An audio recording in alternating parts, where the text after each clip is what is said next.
Radha channel ನೋಡಿ friends, ನಾನಿವತ್ತು ಕುಕ್ಕುಂಬರದೊಂದು ಚಟ್ನಿ ಥರ ಮಾಡಿ ತೋರಿಸ್ತೇನೆ. ನಮಗೆ ಉದಾಸೀನ ಆಗುವಾಗ ಅಡುಗೆ ಬೇಯಿಸಿ ಗೀಸಿ ಎಲ್ಲ ಮಾಡಿ ಉದಾಸೀನ ಆದರೆ ಪಟ್ಟ ಮಾಡಿಕೊಂಡ್ರೆ ಲಾಯಕ ಸಾಗುತ್ತೆ, ಆರೋಗ್ಯಕ್ಕೆ ಸಹ ಒಳ್ಳೇದು ಫ್ರೆಂಡ್ಸ್. ಹಾಗೆ ಇದನ್ನು ನೋಡಿ ಸಿಪ್ಪೆ ತೆಗೆದು ಹೀಗೆ ಉದ್ದ ಉದ್ದ ಮಾಡಿ ಇಟ್ಕೊಂಡಿದ್ದೆ. ಇಲ್ಲಿ ಒಂದು 2 ಟೇಬಲ್ ಚಮಚ ತೆಂಗಿನಕಾಯಿ, ಸ್ವಲ್ಪ ಹುರ್ಕಡ್ಲೆ 1 ಟೇಬಲ್ ಸ್ಪೂನು, ಗ್ರೀನ್ ಚಿಲ್ಲೀಸ್ ಒಂದು 2-3, ನಾನೆಲ್ಲ ನಮ್ಮ ಖಾರಕ್ಕೆ ಬೇಕಾದಷ್ಟೆಲ್ಲ, ಒಣಮೆಣಸು ಒಂದು ಸ್ವಲ್ಪ, ಜೀರಿಗೆ ಒಂದು ಅರ್ಧ ಟೀ ಸ್ಪೂನು, ಸಾಸಿವೆ 1/4 ಟೀ ಸ್ಪೂನು, ಅರಿಶಿನ, ಇಂಗು ಇದಿಷ್ಟು ಇಟ್ಕೊಂಡಿದೆ ಫ್ರೆಂಡ್ಸ್. ಫಸ್ಟ್ ಇದಿಷ್ಟನ್ನು ಹರ್ಕೊಂಡು ಬರ್ತೇನೆ. ಬೇಕಾದಷ್ಟು ಉಪ್ಪು ಚೂರು ಮಿಕ್ಸ್ ಮಾಡ್ಕೊಂಡ್ಬಿಡು ಫ್ರೆಂಡ್ಸ್.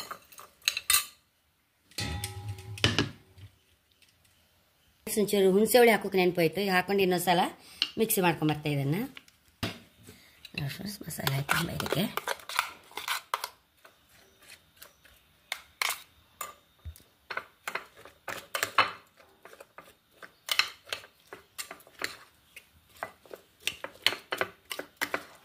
ಇದಕ್ಕೊಂದು ಒಗ್ಗರಣೆ ಹಾಕೊಂಬ ಫ್ರೆಂಡ್ಸ್ ಅಂತ ಇದ್ದೆ.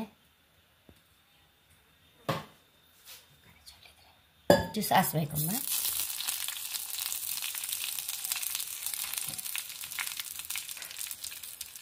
ಸಾಸಿವೆ ಇಟ್ಟುವಾಗ ಬೇವನೆಲ್ಲ ಹಾಕೊಂಬ ಫ್ರೆಂಡ್ಸ್.